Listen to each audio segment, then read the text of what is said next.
So, good morning, everybody, and welcome to Marketing Office Minutes. This is the Thursday, May 12th edition. And joining me from the Philippines with a 15-hour time difference is an old friend of mine, Ted Johnson. And he's going to be talking to us today about virtual assistants for your marketing. For those of you who haven't seen this broadcast before, the whole idea is to provide a forum for you to log in and ask questions. And the whole idea is make sure we get your questions answered rather than just being a one-way street. So feel free to join us via the Zoom platform. Looks like we have one additional person here. Good morning, Robin. Nice to see you. You too. So with that, we'll just get started here. I will be putting this up as a replay on YouTube sometime later today for those of you who watch the replays instead of the actual live broadcasts. So, Ted, thank you. Welcome, and I'm glad to have you here. Thanks for staying up so late. John. Thank you. So, tell me a little bit about virtual assistants. Well, I guess it's tough to tell you about virtual assistants without telling you a little of my history. Okay. Since about 2008, we decided to bootstrap a company, and it was a marketing company that we had for contractors. And we needed a lot of employees to do a lot of different things, and we had very limited money to do that with. And so we experiment around with a number of different platforms and a number of different places to get virtual assistants. And over the last 7 years, John, I'll bet we've had 100 different virtual assistants that have been hired in various capacities for us. At one time, we had, I think, 13 full-time virtual assistants that did anything from outbound calling to list building to link building to a lot of different things for us. And so we've been around the block when it comes to hiring people on the internet. Yeah, it certainly sounds like it. Where do you find these virtual assistants? What are some of the places you can find them? Well, there's a myriad of different places that you can find them. There was a company at one time called Odesk, and Odesk has since turned into a company called Upwork, and Upwork bought them a couple different years ago, and they brought over their database. And that's primarily where we find our virtual assistants, but there's a number of different places also. There's a website out there called Rent-A-Coder. There's a service out there called Fiverr. Another one called, I'm trying to remember it now. It's been a long time. Something 99. 99 Design, maybe? 99 Designs, which runs sort of on the same platform, but it's really task-based versus hourly-based. Yeah, the Fiverr platform I've used on occasion to hire people for small things. And there's a lot of freelancers out there who are pretty good on that platform, and they do a nice job. It's amazing what you can find out there if you look. Absolutely. Yeah. Yeah, it's sort of like, when I needed the other day to find out how to turn the Wi-Fi off on my Comcast modem. I went to YouTube, and lo and behold, there was a thing on it. It's incredible how you can do that. But it sure is. Yeah. So when you hire one of these folks, how do you tell them what it is you want them to do? Do you do a task or a permanent, a retainer? I mean, how do you tell them what it is you want them to do for you? Well, John, we went through sort of a trial and error of trying to figure out how we can find the best assistants for us. And at first, we were just hiring them on an hourly basis and giving them tasks, and then we would monitor that over a period of weeks or months. And if they weren't performing, then we would change out those people. But, we found that if you go to a place like Upwork and you post a job, and it's sort of like posting a job on like Craigslist, very, very similar. We take some very small tasks that we would need to have done, maybe an hour and a half worth of a list building or something, or research, and we'd have 5 or 6 people that we'll assign that job to, and then we'll see how they respond. we'll hire them out at, maybe $5 or $10 to do that job. And if they're timely, if they're following directions, if they're asking questions, how responsive are they? If we, change horses in the middle of the stream, if you may, and throw them a little curve. And we're really not looking to get the task done. We're just simply looking to see how they respond to us and if they can fit into our team or not. Ah, okay. And do you get some that are good on the first hire, or do you have to sometimes go through 5 or 6? Oh, 5 or 6 or 10 or 12. It just depends on the project and what's available out there. We've gotten in the past some incredible people that have worked for us for 3 to 5 years. I have one lady that now has worked for us for 7 years. So you just, again, you have to, what's that old phrase? It's slow to hire and quick to fire. Oh, and that is so true in this world of virtual assistants. Yes. Yeah. Now you mentioned $5 or $10 an hour. That seems pretty inexpensive. Is that because of the area of the world you're in, or is it normal for, like, if you hire somebody in the U.S.? Well, it really depends on your geographic area where you're hiring out of, and then the type of task that you want to have done.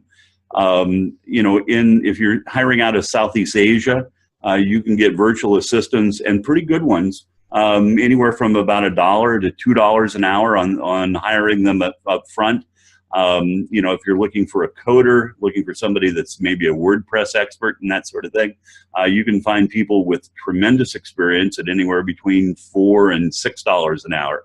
Wow. But if you're looking for copywriting, we've hired copywriters out of Argentina. We typically put those people on a task-based compensation plan.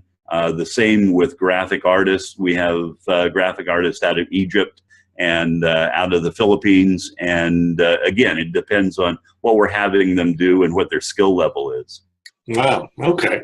And do you always try to put a written job description together for them? We do. That's really, really important to us, is that we need to know what we can expect out of people, and we share that with them.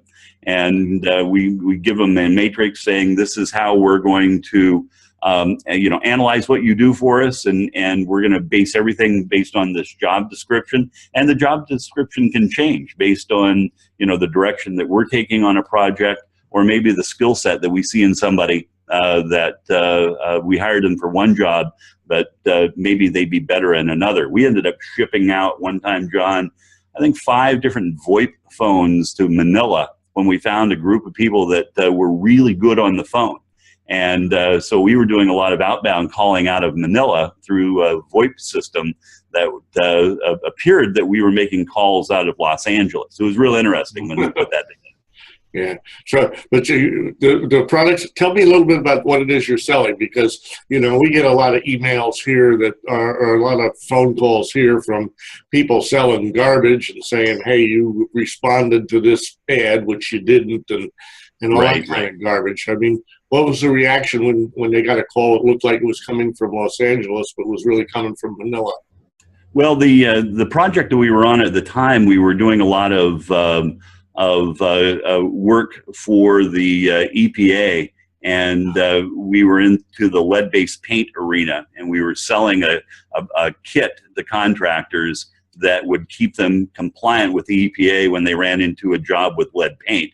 And so we spent a couple of days training these young ladies on what to say on the phone, and then they were simply calling contractors and asking them if they had their kits to be EPA compliant. And so to answer your question, we culled out the herd quite a bit and made sure that we had people on the phones that didn't have a real thick accent, that had a real good command of the English language. And I'd say 90% of the people that took a phone call from us had no idea that we had Filipinas on the phone making those calls. Oh, okay.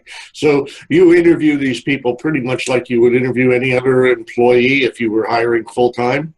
Oh, absolutely. We utilize Skype a lot, and not only Skype to interview, but Skype to maintain our relationships with these people, but we've used things like Zoom before, when we're doing interviews with them. I want to see them in person. I want to see them smile. I want to see what they're like visually, because that's real important for me if I'm building a relationship and building a team of people. Ah, okay. Interesting. And then how do you monitor these people? Can you give us some details on that? Yeah, I can. I mean, monitoring these people is real interesting because they're working out of a different time zone, and sometimes it's really tough to get a hold of people because obviously you're sleeping when they're awake, and that's been a challenge when I was working out of Oregon doing this. But we found that the company that we're using now, called Upwork, what used to be Odesk, has a real unique system. And when you hire a worker, you don't pay them unless they're logged into the Upwork system. And what Upwork then does is every 8 to about 14 minutes, and it varies because it's sort of this virtual monitoring system. It goes in and it takes a screen capture of the screen that they're working on. And so every 10 minutes, the system comes in and goes, bang, here's a screenshot, and I'll put it in the employer's file that I can then go back and look at it like I do a PowerPoint slideshow and determine if they're doing the right jobs or not. Now, the system also won't pay them unless they have a certain amount of screen refreshes and mouse movement and that sort of thing. And so the system itself will say, you really didn't work the last 10 minutes, and so we're not going to pay you for those 10 minutes. Wow. Now, the workforce can get really smart because they can find different programs out there that you can get into that'll automatically refresh the screen, and they'll just park their computer on it. And so, some of even our best employees, I've gone in and I go, wait a minute, the last 6 hours that you've worked has just been refreshing one screen, and there's been some automated mouse movement. What were you doing? And, oh yeah, I took my wife out to eat or something, and so then we have a very serious talk about, continuing that relationship. But Upwork helps us do that, and without that, I think we'd be taken more advantage of just based on how we monitor people. Wow, that really sounds like an interesting platform. It's almost like automated time card, but also having Big Brother looking over your shoulder to make sure you're doing the right project. That is exactly right. And at any one time, I can go into the Upwork platform and I can log into one of my employees, and I can see exactly what they're doing on my screen, just to make sure that they're working on the right thing. Maybe I made a change to a task, to a website maybe we're developing out, and then I can see the work that's being done without them really knowing I'm there. Oh, interesting. Robin, you have a question or a comment that you'd like to address to Ted? Well, I think that's the information about the, excuse me, I'm going to have to look.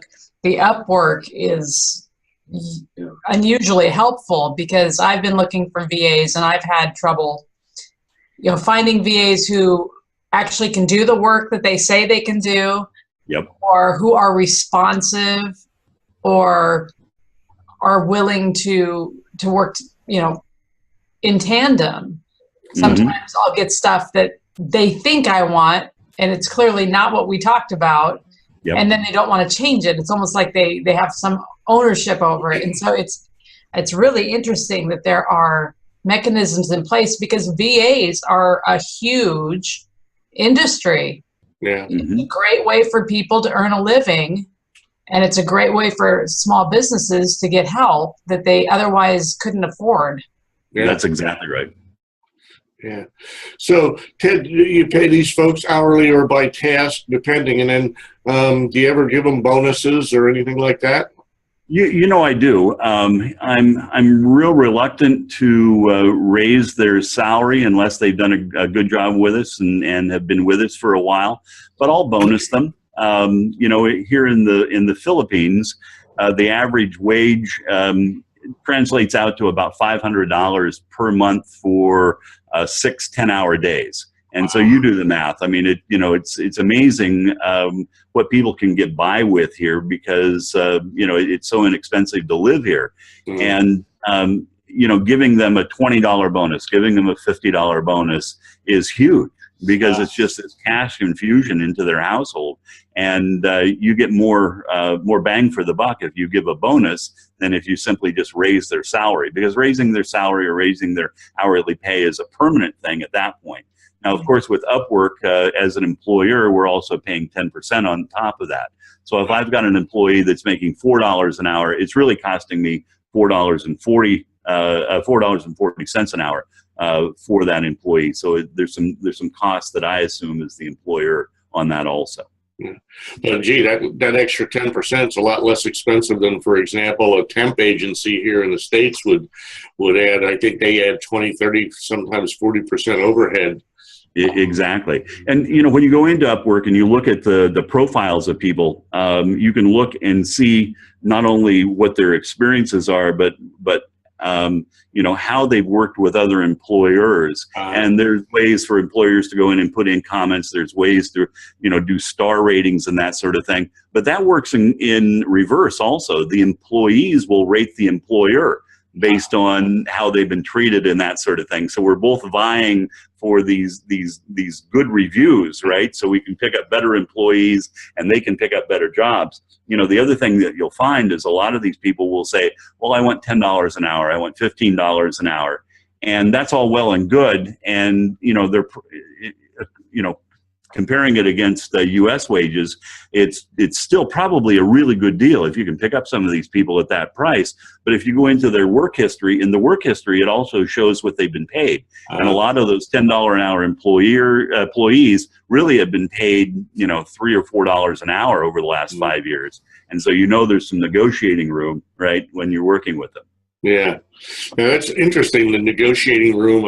Over again back here in the States, typically you don't get too much wiggle room, but I guess the cultures and traditions in Asia are far different than they are here, right? I bet that was a shock for you. Oh, much so. And you've got to be somewhat tolerant as an employer.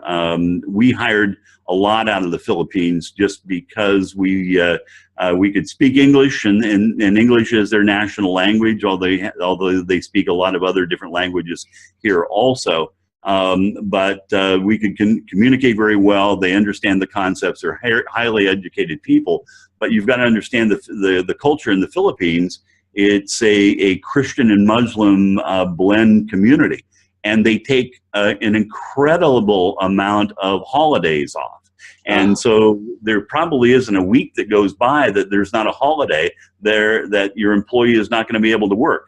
And we can, complain and moan all we want. It's just the way it is, that they need a certain Friday off, or they have a number of 2-day holidays in the middle of weeks. And you've got to ask them, what are you going to be taking off, so you understand as the employer, right, how to regulate your work and that sort of thing to them.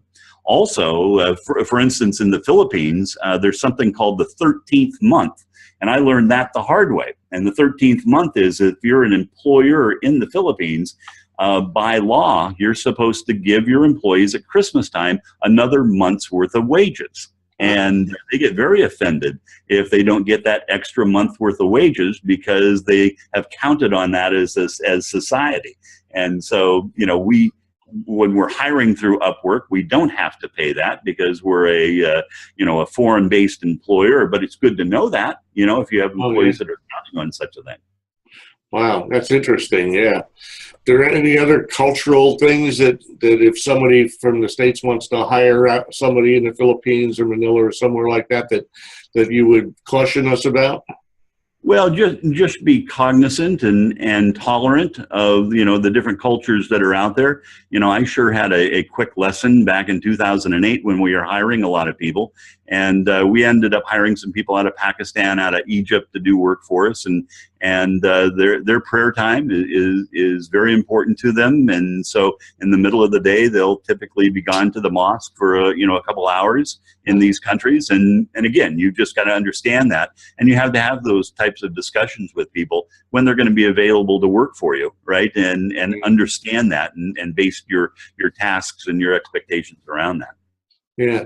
So if you've hired somebody to do list building, let's say, or to do outbound calling, and you decide you want to do some additional kinds of things, do you go back to the platform to find additional people, or can the people who are working for you help you with that, or how does that work? Well, there's a number of different ways you can do that. Once you get acclimated to Upwork, you can go in there and keep monitoring for different employees with different skill sets, and also higher ratings. And so I've got ways to go in and constantly look for people. Right now we do a lot of web work, and so I'm looking for people consistently that can replace people if I have people drop out, and take over, those certain tasks. And so, having Upwork do some of that heavy lifting for us that way is important. But the other is, birds of a feather flock together. If you've got a good employee and they're excited to work for your company, and they're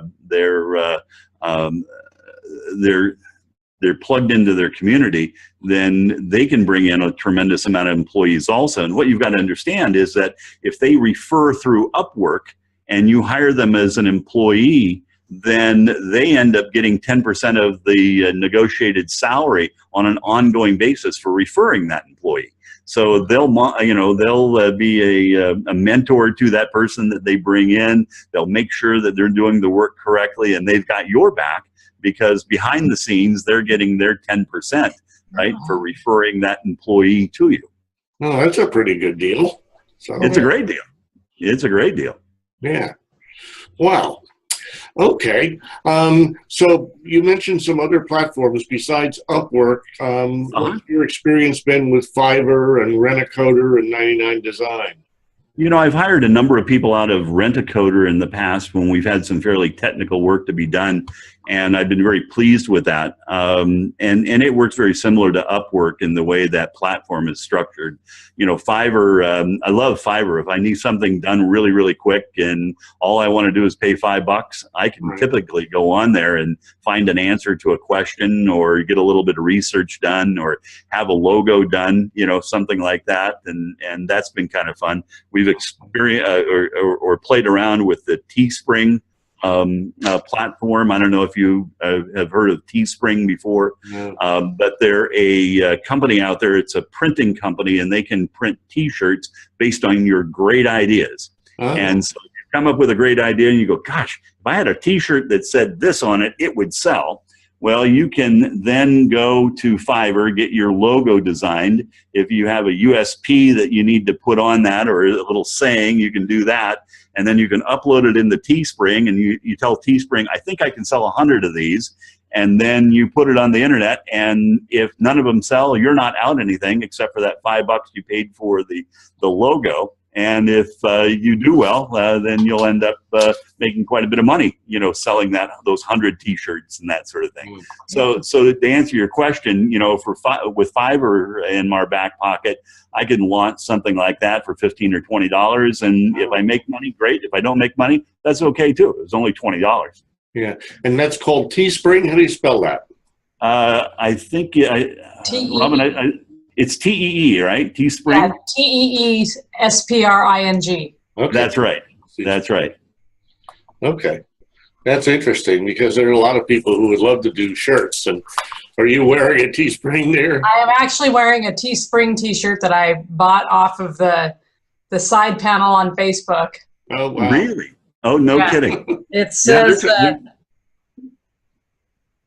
it says burn fat, not fuel, and it's got a bicycle on it. Oh, there you go. There you go. Yeah, there's people making full-time livings on Teespring now. They've gotten really, really good at it, and we haven't cracked that model yet, but we've been trying. Yeah.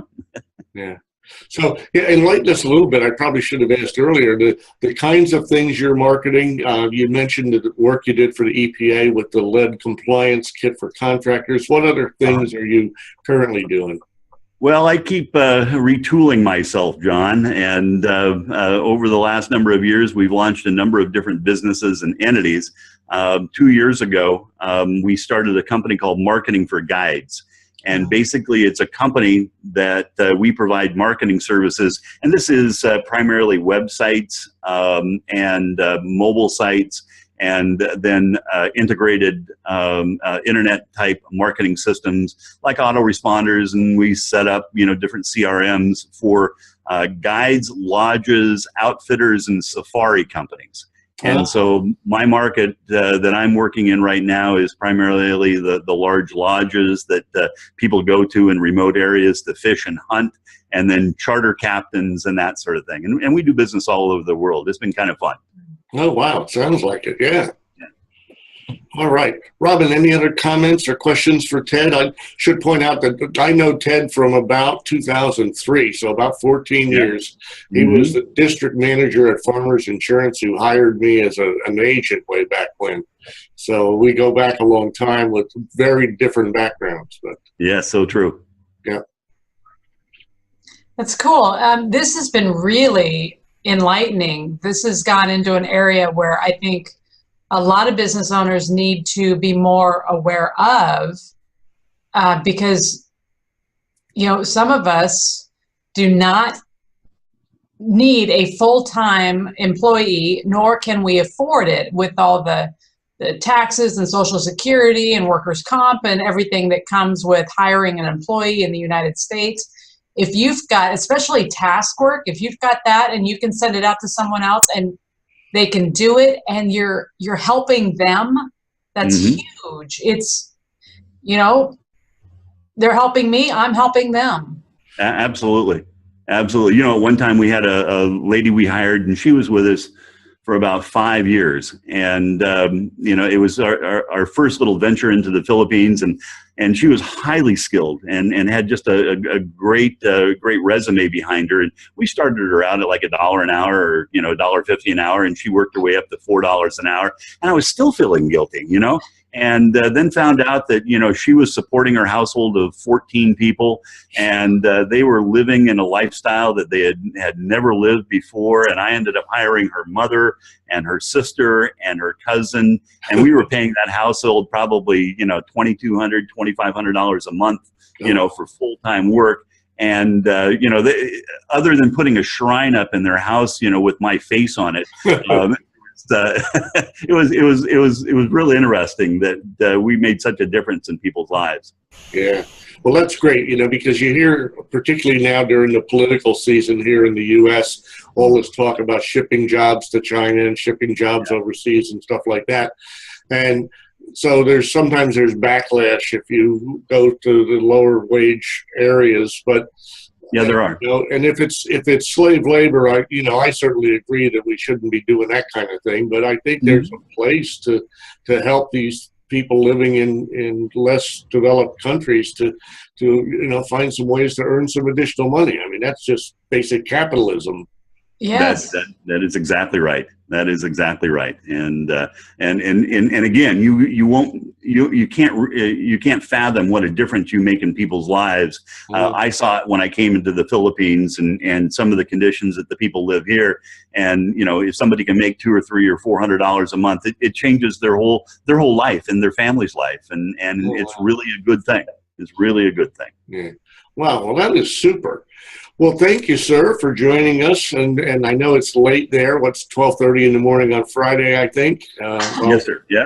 We're doing this at 9:30 in the morning and on Thursday. So right, exactly. I do appreciate you staying up that late. If people would like to contact you for their services, what's the best way for them to reach you, Ted?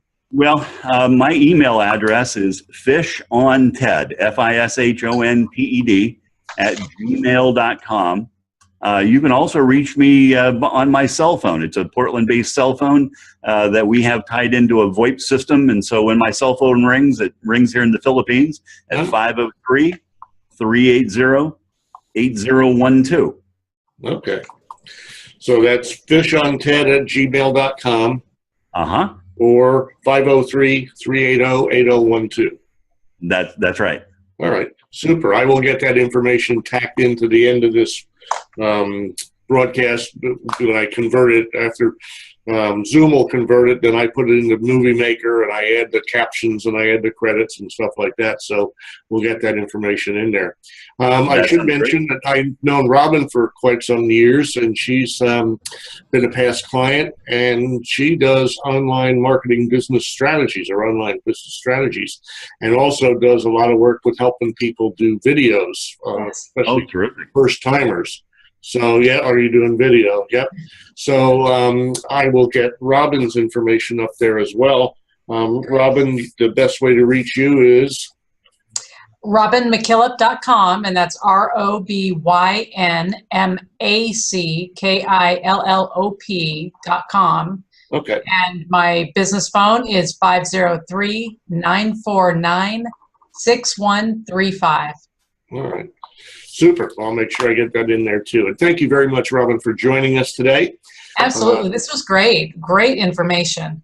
I'm glad you liked it. The other thing I would like to suggest, not just to you or Ted, is that for any of you watching this replay, if there are topics that you would like to have discussed in one of these platforms, please do let me know. I'm reachable at johnturino.com. That's Jon without an H, at JONTURINO.com.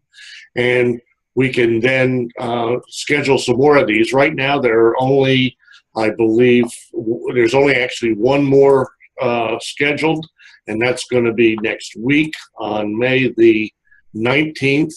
And joining us for that will be Jeannie Park from Compass Rose Video. Jeannie's a very expert person in helping you project your brand properly and doing very professional videos as opposed to the ones that I tend to do, which are these, live amateur things.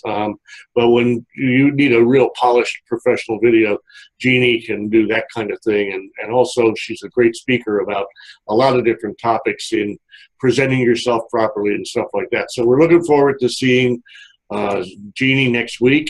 And again, thank you, Robin. Thank you very much, Ted, for joining us. And we'll. My pleasure. And John, can I interject real quick? Sure. You do great work, man. And you're on a mission yourself. And people are starting to. It sounds like listen to a number of these videos. I've been listening to every single one, and I just can't recommend it enough. You've done a great job, and we're looking forward to seeing more of these. All right. Well, super. Well, thank you, Ted. You guys have a great, Robin, a great rest of the day. Ted, get some sleep. Going to bed. And the replay will be up sometime later this afternoon, Pacific Coast time. So Thanks again. Thank you. Bye, everyone. Bye-bye. Bye now.